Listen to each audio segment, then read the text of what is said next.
உலகமெங்கும் உள்ள அனைத்து இறை மக்களுக்கும் வணக்கம். நீங்கள் புதுசாக எங்கள் வீடியோ பார்க்கறதா இருந்தால் கீழே இருக்கிற சப்ஸ்கிரைப் பட்டனை ப்ரெஸ் பண்ணிவிட்டு பக்கத்தில் இருக்கிற பெல் ஐக்கானையும் கிளிக் பண்ணிக்கோங்க.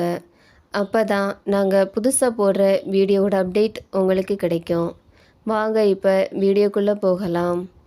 தவக்காலம் 4ஆம் ஞாயிறு 30/3/2025. திருப்பலி முன்னுரை. நம்பிக்கையுடன் மீண்டும் வாழ்வதற்கு தரப்படும் வாய்ப்பே மனமாற்றம். இறையேசுவில் இனியவர்களே, இன்று தாய் திரு அவையானது தவக்காலம் 4ஆம் ஞாயிறை சிறப்பித்து கொண்டிருக்கிறது. மனமாற்றம் என்றால் என்ன? மனமாற்றம் எப்படி இருக்க வேண்டும் என்பதற்கு இன்றைய நற்செய்தியில் வரும் இளைய மகன் சிறந்த எடுத்துக்காட்டாய் விளங்குகின்றான். தான் செய்த தவறுகளுக்காக மனம் வருந்தி தந்தையிடம் போய் மன்னிப்பு கேட்பேன் என்று வருகிறான். வந்தவனை தந்தையும் காத்திருந்து தன் அன்பை பொழிந்து ஏற்றுக்கொள்கிறார். இந்த உடலையும் தாண்டி வாழ்வை அமைத்து கொள்வதே நாம் கடவுளின் சாயலில் படைக்கப்பட்டுள்ளோம் என்பதன் அடையாளம் என்கிறார் புனித எரோனிமுஸ். வாழ்வின் முழுமை என்பது உடல் மனம் சார்ந்து வாழாமல் தூய ஆவியின் தூண்டுதலுக்கு ஏற்ப ஆன்ம பலம் கொண்டு வாழ்வதேயாகும். 99 ஆடுகளையும் பாலை நிலத்தில் விட்டுவிட்டு காணாமல் போன ஆட்டை தேடி அலையும் ஆயன் போல் நம்மை தேடி வரும் இறைவனின் அன்பை உணர்வோம், இறையாசீர் பெறுவோம். முதல் வாசகம். யோசுவா நூலிலிருந்து வாசகம். அதிகாரம் 5, இறை வார்த்தைகள் 9 முதல் 12 முடிய. முதல் வாசக முன்னுரை. யோசுவா நூல் கூறும் செய்தியாவது: எகிப்திலிருந்து வழிநடத்தப்பட்ட இஸ்ராயேல் மக்கள் எரிகோ சமவெளியில் பயிர் செய்து விளைந்த தானியத்தில் அப்பம் செய்து உண்டு பாஸ்கா விழா கொண்டாடினர்.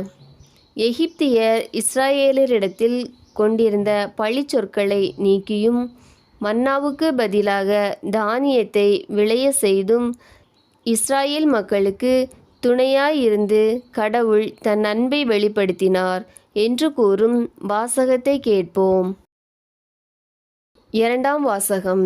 திருத்தூதர் பவுல் கொரிந்தியருக்கு எழுதிய 2ஆம் திருமுகத்திலிருந்து வாசகம். அதிகாரம் 5, இறை வார்த்தைகள் 17 முதல் 21 முடிய. இரண்டாம் வாசக முன்னுரை.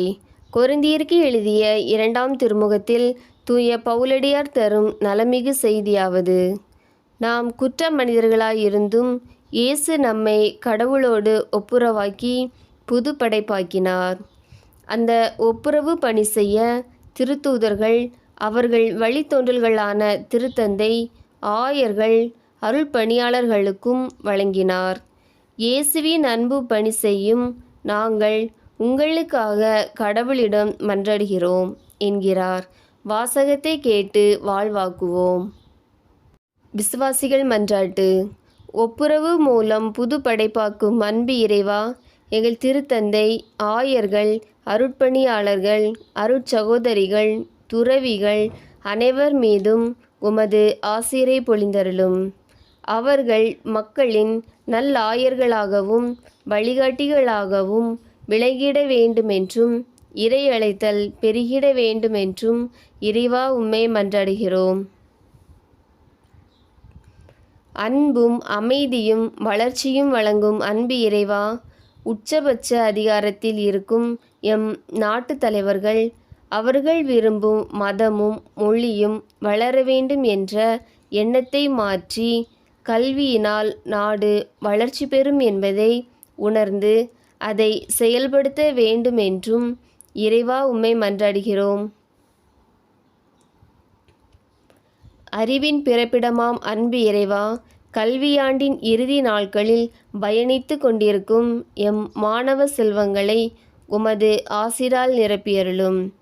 அவர்கள் சோம்பல் பராக்குகளுக்கு இடம் கொடாமல் கவனத்துடன் படிக்க வேண்டும் என்றும் நல்ல நினைவாற்றலையும் உடல் நலத்தையும் தந்திட வேண்டுமென்று இறைவா உம்மை மன்றாடுகிறோம்.